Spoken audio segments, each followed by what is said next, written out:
Hello everyone. So welcome back na naman tayo mga idol sa ating YouTube channel, Bagong Pilipinas, Old Gwin TV. So mga idol, kung kayo ay baguhan pa lang sa aking YouTube channel, nais ko kayong anyayahan, mag-subscribe, mag-like, at pakipindot ang notification bell para lagi tayong updated sa ating mga ginagawang video ngayon mga idol.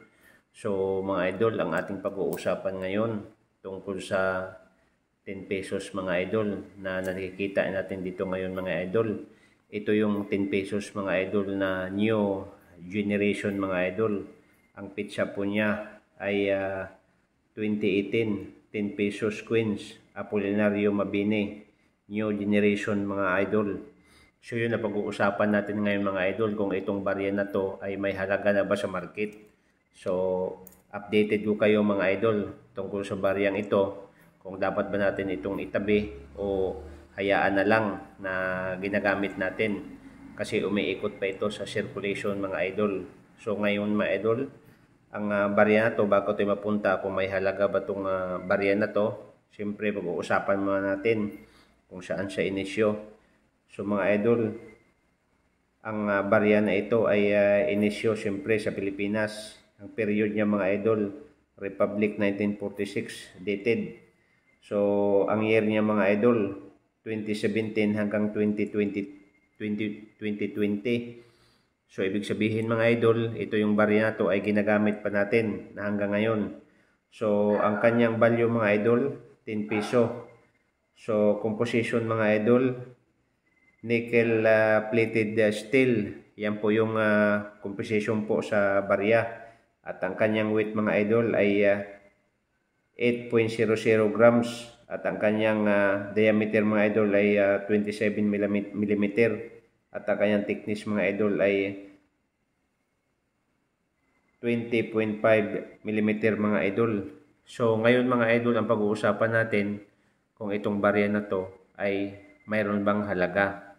Dahil itong barya na to mga idol ay ginagamit natin ngayon sa circulation. So i-update ko lang kayo mga idol kung magkaano ng halaga itong baryang ito. So alam naman natin na halos karamihan sa atin ito ngayon ay may hawak nito. So sa ngayon pa lang mga idol, kung mayroon kang ganitong uri ng barya, lalong-lalo na yung mga barya na uncirculated, no? So walang damage.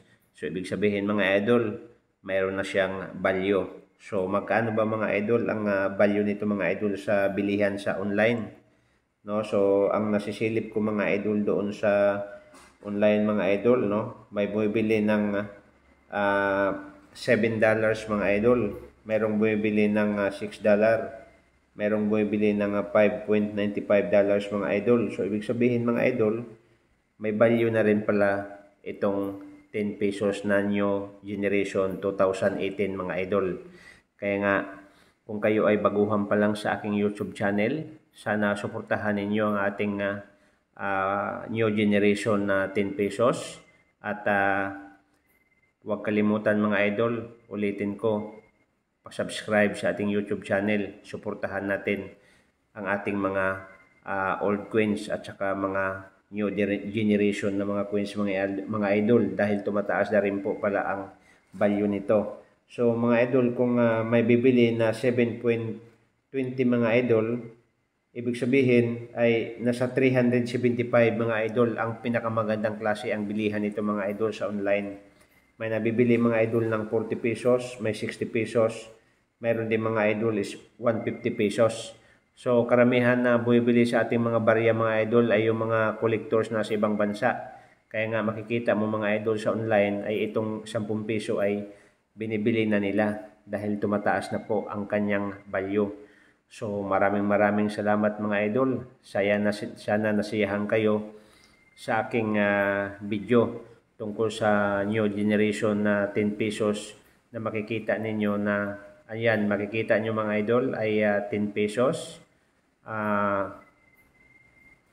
Makikita nyo Pilipinas, and ang nakalagay mga idol nitong larawan na to ay si Apolinario Mabini. At ang kanyang likuran mga idol, andito yung isang flowers na ang tawag dito mga idol ay kapa-kapa flowers.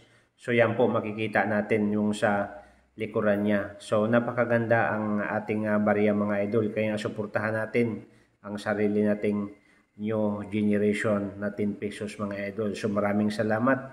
Sana mayroon tayong naunawaan mga idol na itong barya na to ay mayroon ng kaunting halaga. So thank you so much, and next video mga idol.